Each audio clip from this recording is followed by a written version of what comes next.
논란이 있었지만 검색, 쇼핑은 오늘도 ing 중이었다. 그렇습니다. 네이버 카카오 참 곤욕을 치렀지만 실적은 끄떡 없었습니다.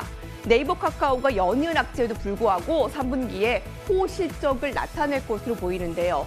네이버는 직장 내 괴롭힘 문제도 있었고 카카오는 골목상권 침탈 등의 논란이 있었지만 대부분 사업에서 실적이 견고한 것으로 보였습니다. 특히나 역대급 실적도 예고한 상황입니다. 연말까지도 좋을 것으로 예상되고요. 네이버는 규제와 직접적인 관련이 있는 핀테크 부분에서도 매출의 흔들림은 거의 없는 것으로 파악이 되고 카카오의 규제 관련 악재는 남아있지만 실적 영향은 크지 않을 것으로 보입니다. 최근에 13일 이후에 카카오 네이버의 주가 반등 이뤄지고 있습니다. 최근 5거래일 가운데 4거래일이 오르고 있고요. 기관의 매수세도 네이버 카카오에 다시 들어오고 있는데 저점 찍은 걸까요? 앵커리이었습니다.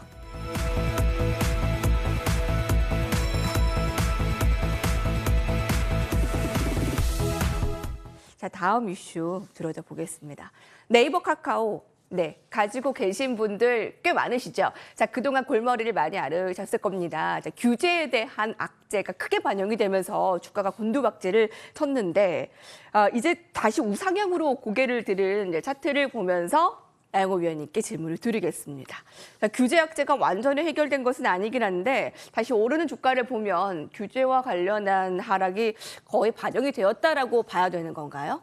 네, 거의 다 반영이 됐다라고 생각을 합니다. 자, 제가 이 여의도 클래스를 통해서도 이제 카카오에 대해서 말씀을 계속 드렸습니다. 그러니까 이제 국정감사 때 무려 이제 4개의 4곳 상임위에 이제 소환을 될 정도로 아주 국정감사가 어떻게 보면 주인공이 이 카카오와 네이버가 됐습니다. 그런데 막상 교각사로가 될 가능성은 낮다. 그러니까 카카오의 현재 그 산업 모델을 한마디로 얘기한다라고 하면 핀테크 산업에 대해서 인정을 할 것인가, 어디까지 인정하지 않을 것인가에 대한 문제이다. 그래서 핀테크 산업이라는 이 새로운 산업을 과거의 잣대로만 적용하기 굉장히 어려운 측면이 있다. 그리고 지금 현재 골목상권 지키기에 대해서는 충분히 공감할 부분이 있습니다만 제가 그동안 이제 카카오에 대해서는 계속해서 분석을 해드렸습니다. 뭐라고 분석해드렸냐면 막상 이제 우리가 가장 피부로 와닿는 게 뭡니까? 카카오 택시하고 카카오 대리기사.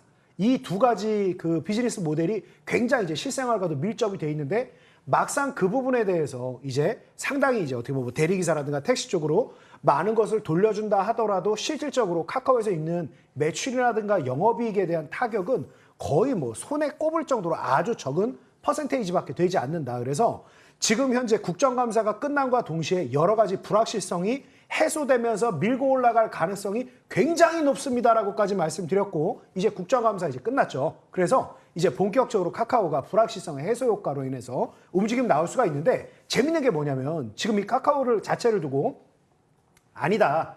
이거 이제 조금 성장 동력이 꺾일 것이다. 그래서 목표 주가를 굉장히 낮춰잡는 증권사가 이제 최근에 좀 나오고 있고 무슨 소리냐. 계속 긍정적일 것이다라고 높여잡는 증권사가 아주 극과 극을 맞대고 있습니다. 근데 결과적으로는 이 차이가 뭐에서 나오느냐면 카카오뱅크에 대해서 얼만큼에 대해서 인정을 해줄 것이냐. 사실은 그 부분에 대한 차이가 가장 좀 시각 차이가 있다 보니까 목표 주가는 차이가 나고 있는 부분인데 굉장히 보수적으로 적용하고 있는 목표 주가를 감안한다 하더라도 일단 카카오 커머스라든가 카카오 페이지에 대한 효과까지 감안을 한다라고 하면 저는 충분히 그동안 우리 시청자님들에게 말씀드렸던 대로 13만 5천 원대에 아주 개파락이 나오면서 굉장히 좀 고통스러웠던 구간을 빨리 움직임 나오면서 투자 심리가 빠르게 바뀔 가능성이 높다. 뭐 오늘 말씀드릴 주제는 아닙니다만 최근에 이 네이버 카카오뿐만이 아니라 NC소프트 같이 굉장히 멀쩡하다가 좀 투자 심리 여풍을 맞고 굉장히 좀 급격하게 조정을 받았던 종목들이 이제 한 달 이상 시달리다가 4분기 지나고 증시는 항상 한 박자 먼저 가는 겁니다. 그래서 내년 1분기 움직임을 보면서 빠르게 반등이 나오고 있습니다. 그래서 NC소프트, 카카오, 네이버 마찬가지 특히 카카오의 움직임이 카카오 커머스 굉장히 긍정적이에요. 2022년도에 이거는 어떤 규제 대상이 아니란 말이에요. 그래서 1조 3천억대에 대해서 거의 이견이 없는 상황입니다. 그래서 지금이라도 그동안 제가 여러분들에게 말씀드린 대로 카카오에 대해서는 한번 관심을 가져보자. 자, 그런데 잠깐 여기서 주목을 해야 될 게 뭐냐면 카카오가 오늘 또 막상 4.9%나 올라가니까 뭔가 좀 매력적으로 이제 느껴지기 시작을 합니다만 주식으로 들어가서는 된다 안 된다. 여러분들 지금 가지고 있는 현금 카카오에 1,000만 원 정도 투자할 의향이 있으신 분이라 그러면 개별 종목들도 지금 빠르게 올라오는 종목들 많단 말입니다. 그래서 현금의 대부분은 개별 종목으로 좀 들어가고 이런 대형 우량주는 ELW를 통해 들어가는 거다. 카카오 자체가 오늘 4.94%로 시원하게 오늘 올라갔는데 카카오와 관련된 ELW 콜은 가장 많이 오른 친구가 무려 150%, 그리고 100%, 66%, 40%, 50%.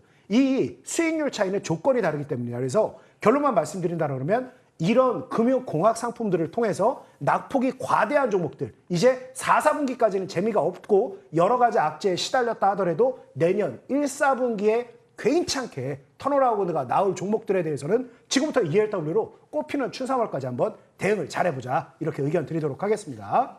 네, 네이버, 카카오 동반 오늘의 상승 랠리 시작됐나?